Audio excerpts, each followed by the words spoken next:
So the Lakers needed a fourth quarter lead to squeak out a win against the Pelicans last night. The Pels had an 8-point lead just over halfway through the fourth quarter before the Lakers went on a 14-0 run to take control. Lakers coach J.J. Redick spoke post-game about the comeback win. Frankly, that's not a win we've had since probably November, where we're down. A lot of those early wins when we started 15-4, we had a number of double-digit deficits in the second half and just stuck with it and kept playing. And it was a good win for our group to be able to do that again. Yeah, clutch time win. It was good to see the Lakers pull it out. Didn't matter who that was against. Stephen A., is there anything the Lakers can do to convince you that they are a contender this year? Well, they can play some defense, and they could get DeAndre Ayton to act like he has a pulse. Those two things stand out in my mind. That's not the only thing they could do, but certainly that would go a long way. DeAndre Ayton, he's an island man, he's from the Bahamas and all that stuff. And he is somebody that makes you feel like half the time he's walking on the beach, or he thinks he's walking on the beach. He's just that lackadaisical, that relaxed, no urgency whatsoever. And you can't have that from a 7-footer with the talent that he has. Nevertheless, it exists. Defensively, what are they? 22nd in efficiency, 26th in field goal percentage allowed. This is not an impressive defense. This is a defense that can barely stop a cold on too many occasions, unfortunately. That puts more pressure on LeBron, AR, and Doncic to be more efficient and to do what they do. And that's unfortunate because I think they have the offensive firepower to compete with anybody. They're number one in the NBA in field goal percentage, so they can make some shots. The issue is that you can't stop others from making their shots. And that's really, really the problem. So I would say defense and a center that has a pulse. That would help. Shanae. I gotta come at my man, though. I mean, more productivity. Go ahead, Monty. More productivity. Go ahead, Monty. What did I say? What did I say, Eminem? What did I say, Eminem? What's the problem with what I said? You just creatively told the truth, but why we gotta take a shot at the islands? I love being on the islands. I would rather be on an island right now. No. Hold on. My family. We're from the island. I mean, when I think about the islands, I love it, but I'm just saying, that's where you relax. That ocean air hits you, and it's just beautiful, and it's serene, and it's wonderful. And unfortunately, the Lakers have a center that act like he's chilling in the Bahamas on the beach instead of being on the basketball court at Crypto.com Arena. Yeah. That's the damn problem. Yeah, no, I get it. That's not a shot at the islands. That's a shot at him. For fair. They definitely need more productivity on their interior for sure. I just don't think this team has enough size in general to go to bat in the West. Now, if I had to say what scenario would you buy, I would need them to get somehow in a miraculous run with 2 games versus Denver and 2 times at Houston coming up. I would need them to some kind of way find their way into the fourth or third seed in the Western Conference, because then you're starting to look at matchups potentially. But right now, for them being on the outside looking in as far as having to go through that play-in potentially, I just think it's going to be too many games. And we've seen this. What was it, 2 years ago when the Lakers found themselves in a really entertaining run down the stretch, but they basically ran out of gas. So I think they'd have to figure out a way to jump in those standings for me to be like, wait a minute, hold up. Is LeBron James and company turning back the hands of time? Stephen A., Monty, you guys know that I always like to come on here and be the glass half full and not the glass half empty when it comes to players.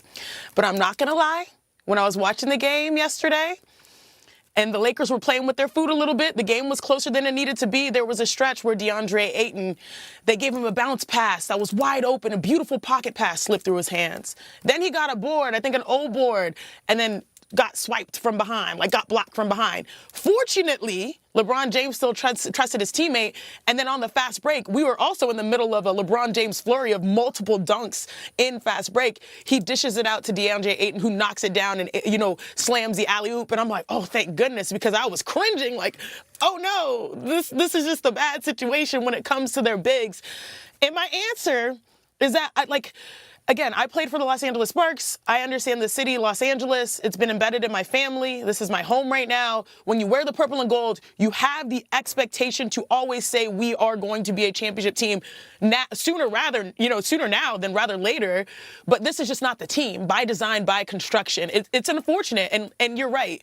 Defense is the biggest issue. The late, great Pat Summitt said, offense sells tickets, defense wins games, rebounding wins championships. Contenders can play defense and rebound. the offense, the scoring. That's beautiful. That's sexy. They're currently 28th in rebounding, 23rd in defense. And then when we go to offense, they're 23rd or so in made threes per game, where that's where you're supposed to have some of the best, backcourt. You have LeBron James spotting up. You have Austin Reeves that can create a shot and create for others. And then you have Luka Doncic, who, mind you, I think he's pacing the NBA right now in points. The storyline should be, can Luka take the season and win MVP? But instead, everything is being undersold. So it's hard for me to say that they are contenders, even though they're in the mix and they're solidified right now in the playoff and not play-in. Yeah, that's Well, you're not wrong about that. And I think the other thing to bring up is that you mentioned, remember, with LeBron, with AR, and with Luka, they're all scorers, not shooters. Like, you can't rely on their three-point shooting to be money. You can rely on them to put the ball in the hole on a frequent basis or night in, night out. But to shoot from three, sometimes it's on, sometimes it's off. That's just the way that it is with them. And when you combine that with the fact that their defense is horrid and that JJ needs their offense because he knows their defense is horrid, that puts even more pressure on the offense to be efficient, which obviously deflates some expectations as well. So all of that stuff works hand in hand.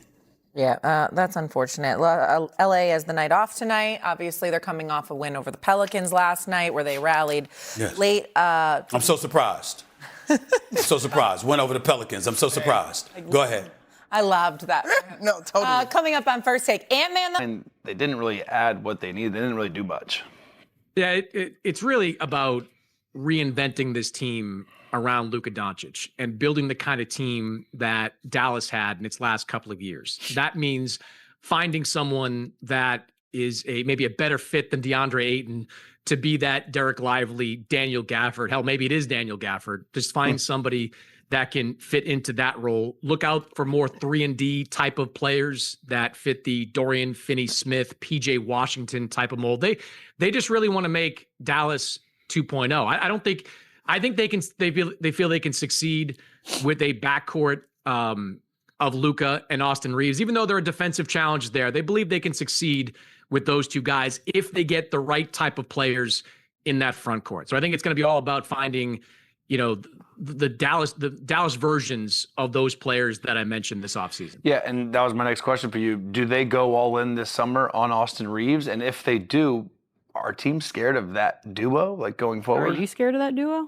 There's going to be a market for Austin Reeves, a big one this summer. Yeah, he's going to get paid. The Lakers, they're going to have to pay him. There's no doubt about it. And I don't think they're worried about that right now. I think they're more concerned with finding guys that can protect their defensive inefficiencies. I mean, there is a little bit of overlap between Austin and Luka when it comes to how they play, but I think the Lakers believe that's addressable with the right roster. But you got to have defensive-minded wings. You got to have defensive-minded bigs to clean up a lot of those mistakes. That's going to be on Rob Pelinka and that front office to get creative and try to find those guys. But the short answer is, yeah, they think they can win with those two guys. They're not worried at all about finding a way to make it work with those two as their starting backcourt moving forward. See, what confuses me is, didn't they know that going into this season? It's almost didn't they know that they needed those pieces? They didn't. But what are they going to do? It's such a, you're not going to all right, we're going to trade you now, LeBron. This is the you had yeah, they kind of are what they are.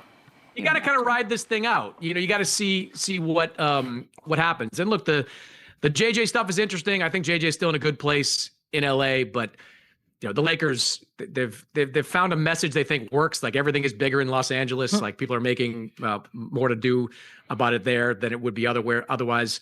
But I do think it's interesting to watch that dynamic between JJ and Luka moving forward. I had one coach tell me after that incident happened, and you guys can speak to this better than I can, but they basically never try to dap up a guy that's pissed off coming out of a game. Yeah, ever, fundamentally. Never do it. Never do it, because 100%.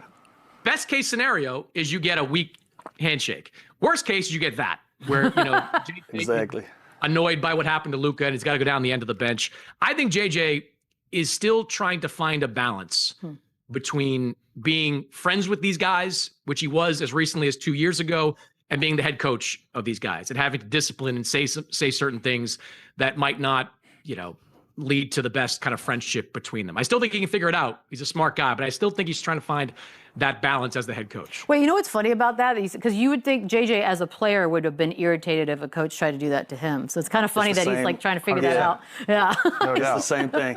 Chris, I want to switch gears. I want to ask you about some college basketball, and obviously their record tonight. The first time they've been whole in quite a while, and we know when they've been whole what type of team they've been. So we came in with that mindset, understanding the type of team that we're playing. Have won 3 straight after that 3-game skid, just getting back even. Tim, what did you learn about the Lakers team? Not a whole lot. I mean, they beat 3 teams they're supposed to beat. Now, these next couple weeks, we will have a chance to learn something. 6 of their next 8 games are against teams that have better records than them. Right. If they can put together a streak, or if they can put together even a winning record during this stretch, the Lakers will have shown us something. Yeah, JJ Tim said that they're a work in progress. Well, they have to bring their hard hats. Real talk. They got to put in the real work because they're 22nd in defense and 28th in rebounding. You got to fix that. But we all know what the obvious is. Obviously, I just stated it. What I enjoyed, honestly, was LeBron James in transition, 41 years old. And in these matchups, you can get caught up, right? You can say, oh, it's the Pelicans, or it's respectfully the Wizards, or it's respectfully the Utah Jazz, not just trying to throw shade or anything, and just really not play your top game. When LeBron is setting the tone in the first half with these types of plays, it shows that these games still matter. And so I just like LeBron doing what he can to make sure they stay focused. Yeah, I want to thank LeBron for letting everybody know that 41 is not old, okay? I'm feeling offended. Only on the court, right? Let's go coast to coast and get you caught up on the action from around the NBA. First up, the Knicks won their 12th consecutive game against the Raptors after getting 26 points and 10 assists from Jalen Brunson, while Big Cat added 21 points and 12 rebounds. Tim, what's been the key to the Knicks' recent success? Listen, we're seeing the offensive highlights here, but the key to their success has been on the defensive end. 15-4 in the last 19 games. The best defensive rating in the league during that stretch. If they can do that with Jalen Brunson, with Karl-Anthony Towns, and the Knicks absolutely have a chance to come out of the Eastern Conference. On to the Spurs. Last night, they put a 40-point beat down on the Sixers. Wemby stuffed the stat sheet, and Dylan Harper added 22. Tanae, how would you grade their performance? Look, at Stanford, getting an A+ is a major win. This is an Ivy League A+ performance. You said Wemby stuffed the stat sheet. He only had 10 points. People are like, how is that possible? This man was a plus 41 from the floor. None of the other starters played more than 25 minutes. So yeah, I'm going to lock this game in and say, like, this is the Wemby effect. 10 points, but plus 41, make it make sense. Period. Off to the Bus City Killers, where the Hornets improved to 19-2 when starting Ball, Miller, Knipple, Bridges, and Diabate. The Hornets have won 5 straight games by 15 or more points. Tim, are people sleeping on this squad? I better wake up. Listen, 7-18 was their start. They are a 500 team now. There's only been one team in NBA history to have that kind of turnaround mid-season. And as you said, 19-2 with a ridiculous point differential with that starting lineup. The Moose is loose, and the Hornets are hitting threes all. Hold up, hold up, hold up. What I'm about to tell you about the Lakers is going to make you question everything you thought you knew about this season. You think you've been watching the same team that's been driving you crazy all year? Think again. Something has shifted. Something has clicked.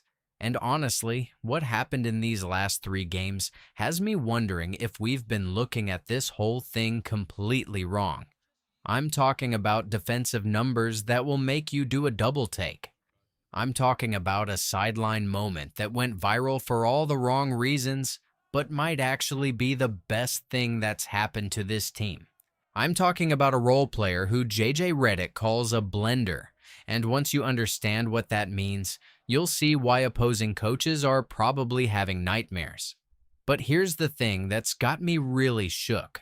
There's a technical foul situation brewing that could literally change everything. A draft decision that's looking worse by the day, and a closing lineup choice that nobody saw coming but makes perfect sense when you dive deep into the numbers. And don't even get me started on what Luka's been doing with 7 turnovers that somehow made the Lakers better, or why LeBron's 5 turnovers might actually be the most encouraging sign we've seen all season. You ready for this? Because what you're about to discover is going to change how you see this entire Lakers season. Smash that like button right now because, trust me, you're going to want to share this with every basketball fan you know once you hear what's really been happening in purple and gold. This 3-game winning streak against the Warriors, Kings, and Pelicans represents so much more than just victories on the scoreboard. It's about a fundamental transformation in how this team approaches basketball that has me completely rethinking everything I thought I knew about their championship potential. The Warriors game was a 129-101 statement victory that came at exactly the moment when everyone was questioning their mental toughness and ability to respond to adversity. And instead of folding under pressure like they had done so many times before, they came out and delivered the kind of comprehensive beatdown that championship teams use to send messages, not just to their immediate opponent, but to the entire league about their competitive standards and championship aspirations. What made this victory particularly impressive wasn't just the final score, but the way they maintained their intensity and focus throughout the entire game, never allowing Golden State to establish any kind of rhythm or momentum that might have created doubt or uncertainty about the outcome, demonstrating exactly the kind of killer instinct and professional execution that had been missing from their approach for most of the season. The Sacramento victory that followed was even more significant because it represented exactly the kind of trap game scenario that has haunted this franchise for years. Facing a desperate team with nothing to lose and everything to prove, while trying to maintain the momentum and confidence from their previous victory without allowing complacency or overconfidence to creep into their preparation and execution. The 128-104 final score tells only part of the story because the way they approached this game showed remarkable maturity and professional focus, treating Sacramento with the same respect and systematic preparation they would give to a championship contender, while never allowing the Kings to feel comfortable or confident about their chances of pulling off an upset victory. The ball movement was crisp and purposeful. The defensive rotations were sharp and communicative. And most importantly, every player seemed to understand their role while maintaining the aggressive mentality that championship teams require when facing opponents who are fighting for respect and trying to make statements at their expense. Then came the Pelicans game. And this is where the defensive transformation becomes absolutely undeniable because they recorded 7 blocked shots in the fourth quarter alone, which represents the most by any NBA team in a single quarter since detailed statistics started being tracked in the early 2000s. And I'm sitting here wondering when this defense suddenly became so terrifying and systematically dominant that opponents are literally afraid to attack the rim or challenge their interior presence.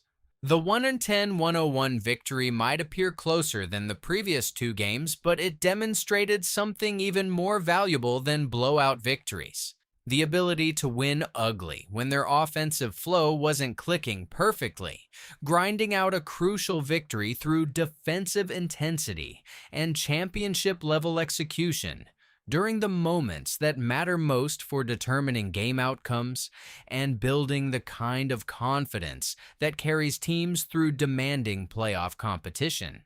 Luka Doncic's performance against New Orleans tells a story that goes way deeper than the 27 points, 10 rebounds, and 7 assists that showed up in the traditional box score. Because those 7 turnovers that casual observers and critics immediately focused on actually represent something beautiful and encouraging for anyone who understands championship-level basketball. Aggressive playmaking, where he's trying to create advantages for teammates who are still learning his timing, tendencies, and the split-second decision-making that elite point guards require from their supporting cast when facing elite defensive pressure, and systematic schemes designed to disrupt offensive flow. These weren't careless or lazy turnovers resulting from poor decision-making or lack of focus, but rather calculated risks where Doncic is prioritizing team success and offensive efficiency over individual safety and statistical protection, attempting passes, and creating opportunities that might result in turnovers but also have the potential to break games open and create the kind of easy scoring opportunities that championship teams rely on when facing playoff-level defensive intensity. And preparation. What makes Doncic's recent playmaking even more encouraging is how quickly he's developing chemistry with role players who haven't had extensive experience playing with elite facilitators, creating exactly the kind of telepathic connections and split-second understanding that championship teams need when facing defensive pressure and systematic adjustments throughout demanding playoff series where every possession carries enormous significance. His court vision during this winning streak has been operating at a level that creates passing opportunities and offensive advantages that aren't visible to anyone else on the court, demonstrating exactly the kind of basketball intelligence and creative problem solving that separates elite players from merely good ones who can execute predetermined actions but struggle when facing unexpected situations or defensive adjustments that require improvisational skills and basketball instincts. The leadership qualities that Doncic has been displaying throughout this successful stretch extend far beyond his statistical contributions into the realm of competitive mentality and championship-level expectations that elevate everyone around him while creating exactly the kind of demanding but supportive environment that allows role players to exceed their normal limitations and contribute at levels they might not have believed possible. His willingness to take over scoring responsibilities when the offense needs individual brilliance, while also facilitating for others when teammates have favorable matchups, demonstrates exactly the kind of situational awareness and basketball intelligence that championship teams require from their primary playmakers when facing the various challenges and strategic adjustments that playoff basketball presents throughout complete series and championship runs.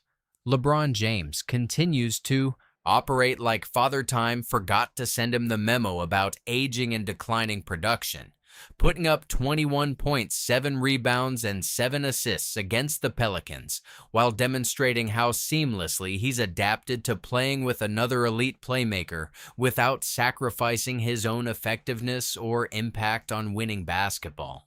What's most impressive about LeBron's recent contributions isn't necessarily the individual statistics, though they remain remarkable for a player at his stage of career, but the way he's managed to find his optimal role within Redick's system while maintaining the veteran leadership and basketball intelligence that comes from decades of elite-level experience and multiple championship runs that provide invaluable perspective during crucial moments and pressure situations.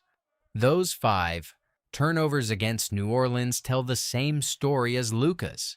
Calculated risks that prioritize team success over individual safety, showing exactly the kind of championship mentality that separates elite competitors from players who prioritize personal statistics over collective achievement and team success. His willingness to make aggressive passes and create opportunities for teammates while facing defensive pressure demonstrates exactly the kind of selfless excellence that championship teams require from their veteran leaders, especially when integrating new systems and developing chemistry with players who might not have extensive experience playing with multiple elite facilitators and decision makers throughout their careers. The way LeBron has embraced his evolving role while maintaining His competitive edge and basketball effectiveness represents a masterclass in professional adaptation and championship-level thinking, showing younger players exactly how elite competitors approach changing circumstances while maintaining focus on ultimate team success rather than individual accomplishment or statistical achievement. His transition defense and help defense have been particularly impressive during this winning streak, demonstrating that his commitment to winning basketball extends far beyond offensive production into the defensive details and effort plays that often determine outcomes during close games and crucial possessions that can swing momentum and determine series outcomes during championship competition. Marcus Smart might be the most underrated and impactful acquisition in Lakers history because his 10 points, 7 assists, 4 steals, and 3 blocks in just 30 minutes against the Pelicans represent the kind of complete defensive performance and veteran leadership that transforms entire team cultures while providing exactly the kind of championship DNA that had been missing from this roster for years.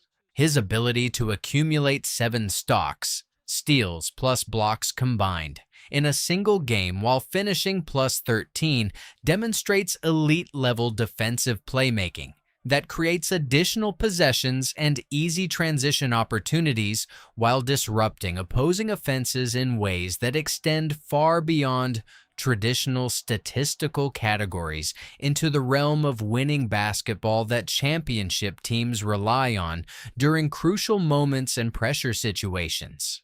What makes Smart's impact even more significant is how his presence has elevated the defensive standards and competitive expectations throughout the entire roster, creating exactly the kind of accountability and professional approach that prevents defensive lapses and effort breakdowns that had plagued this team during earlier portions of the season when individual players might not have understood the level of commitment and systematic execution that championship defense requires from every player, regardless of their primary role or expected contributions.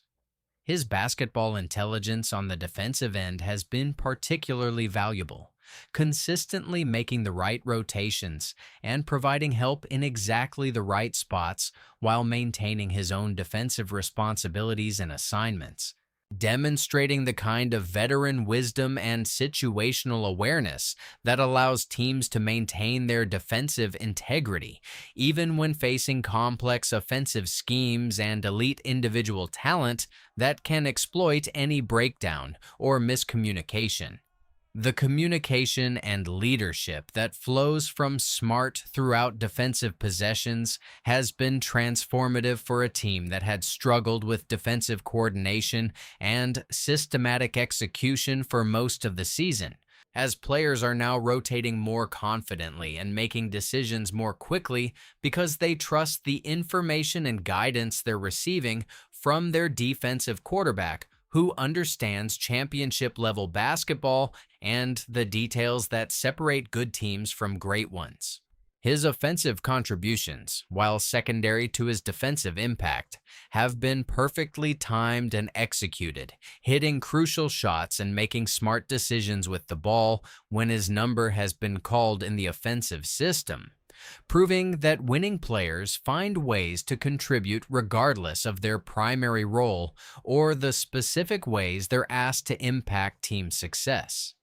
Austin Reaves shooting .415 from the field against the Pelicans might look concerning to casual observers until you realize he still contributed 15 points, 8 rebounds, 3 assists, 2 steals, and 2 blocks while playing elite defense and demonstrating exactly the kind of versatility and toughness that championship role players provide when their primary skills aren't clicking perfectly on any given night.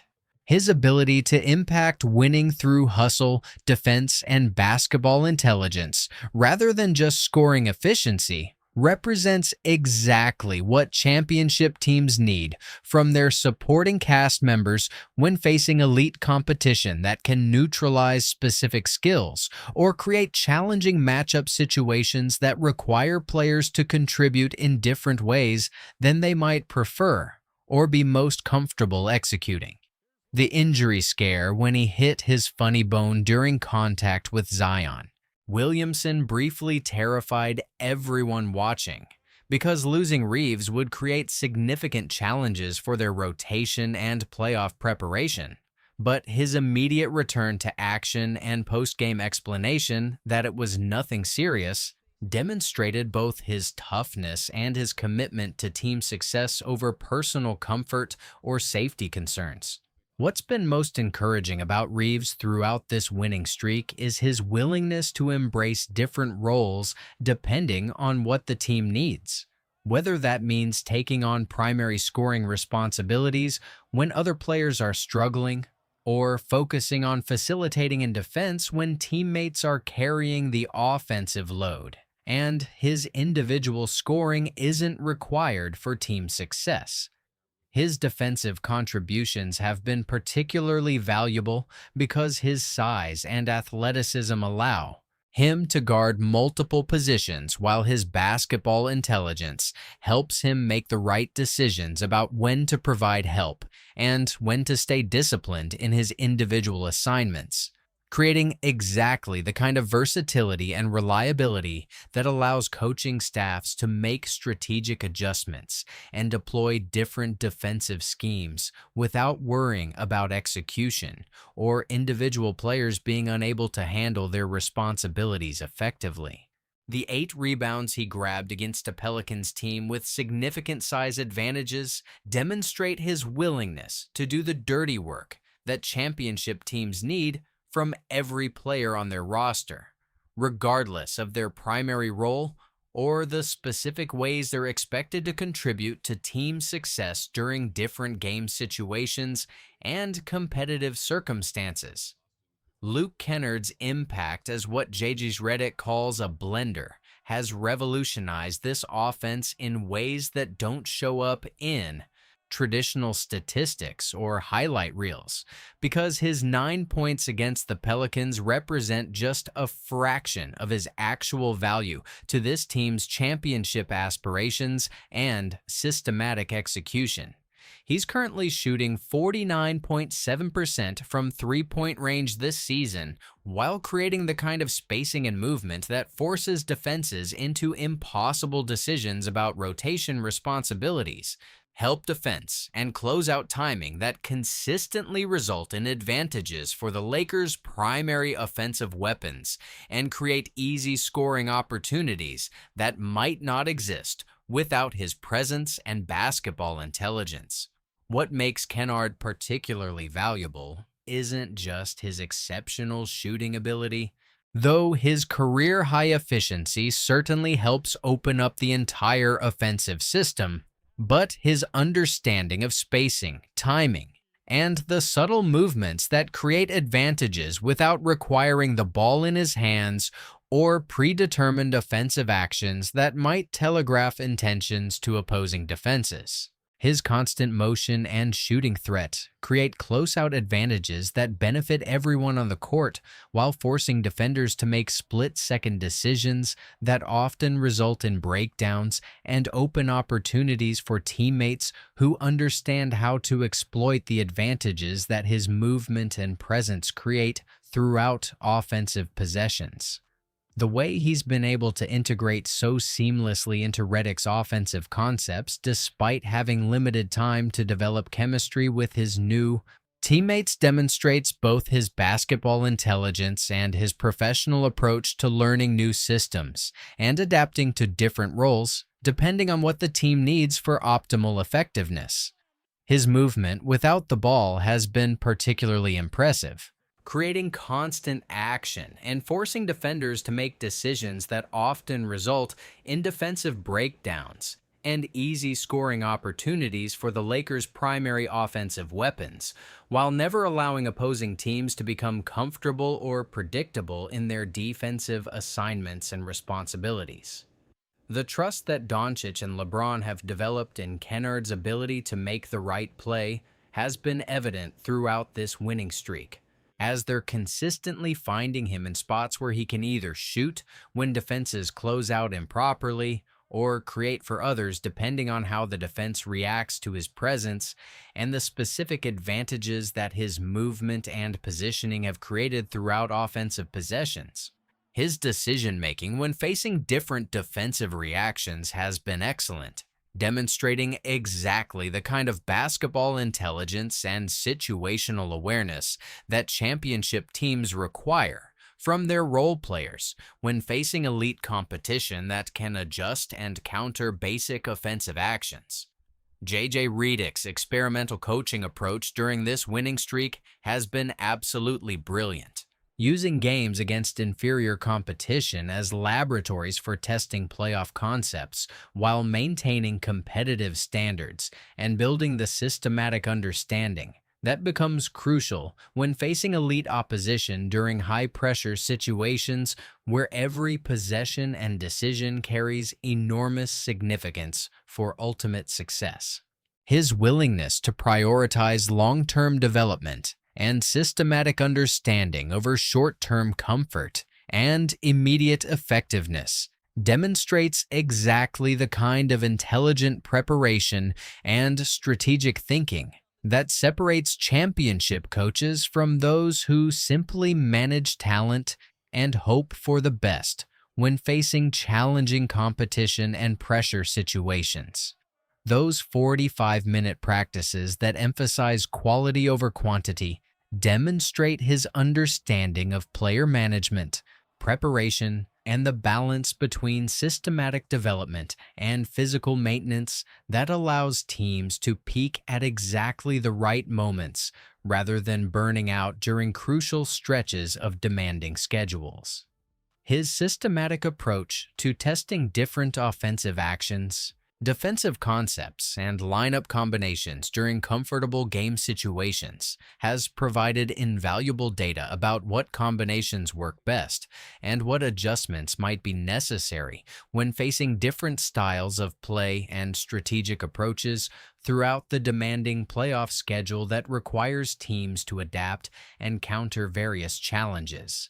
The way Redick has managed to maintain competitive intensity and professional standards even during blowout situations demonstrates his commitment to building good habits and maintaining championship-level expectations regardless of game circumstances, opponent quality, or immediate competitive pressure that might tempt teams to relax their standards or become complacent about execution details that become crucial during playoff competition where every mistake is magnified and every advantage must be maximized for ultimate success. DeAndre Ayton's willingness to embrace what Redick describes as the Clint Capella role has been crucial to their defensive improvements and systematic execution, focusing on offensive boards, rim protection, and the dirty work that championship teams require from their centers rather than individual offensive statistics or personal preferences that might not align perfectly with team needs and strategic priorities. His 13 points, 8 rebounds, and 3 blocks against New Orleans demonstrate productive contribution while buying into team concepts despite some public frustration about his role and the specific ways he's being asked to impact team success, showing exactly the kind of professional maturity and team-first attitude that championship organizations require from every player, regardless of their individual preferences or career aspirations. The correlation between Ayton's defensive activity, team success has been particularly notable throughout this season, as the Lakers are significantly more successful when he records multiple blocks and offensive rebounds compared to games where his impact in those areas is more limited, suggesting that his defensive presence and rebounding activity directly correlate with team success in ways that traditional statistics might not capture. but become obvious when examining game outcomes and overall team effectiveness. His willingness to focus on the aspects of basketball that might not generate individual recognition or statistical accomplishment, while directly contributing to winning basketball, shows exactly the kind of selfless approach that championship teams require from role players who understand their importance to collective success. His 3 offensive rebounds against the Pelicans demonstrate his commitment to doing the unglamorous work that creates additional possessions and easy scoring. Opportunities for teammates, showing exactly the kind of effort and attention to detail that separates winning players from those who are primarily concerned with individual accomplishment and statistical achievement, rather than collective success and championship-level execution. What gives me confidence about Ayton's long-term fit and continued development is how his comfort level with the system and his teammates continues to improve, suggesting that his eventual complete buy-in and systematic understanding could unlock even more of this team's defensive potential and overall effectiveness when facing elite competition during playoff situations where every possession and defensive stop carries enormous significance. The plot twist nobody saw coming involves Jackson Hayes closing games instead of Ayton, providing exactly the kind of athletic matchup and rim protection that opponents like Zion Williamson require, while demonstrating J.J. Redick's willingness to make strategic decisions based on matchups and game situations, rather than conventional wisdom about established rotations and individual expectations that might not be optimal for specific competitive circumstances. His ability to switch defensively and match the athleticism of elite opposing players has provided exactly the kind of tactical flexibility that playoff basketball demands when facing different styles of play and offensive approaches that require specific defensive responses and personnel decisions.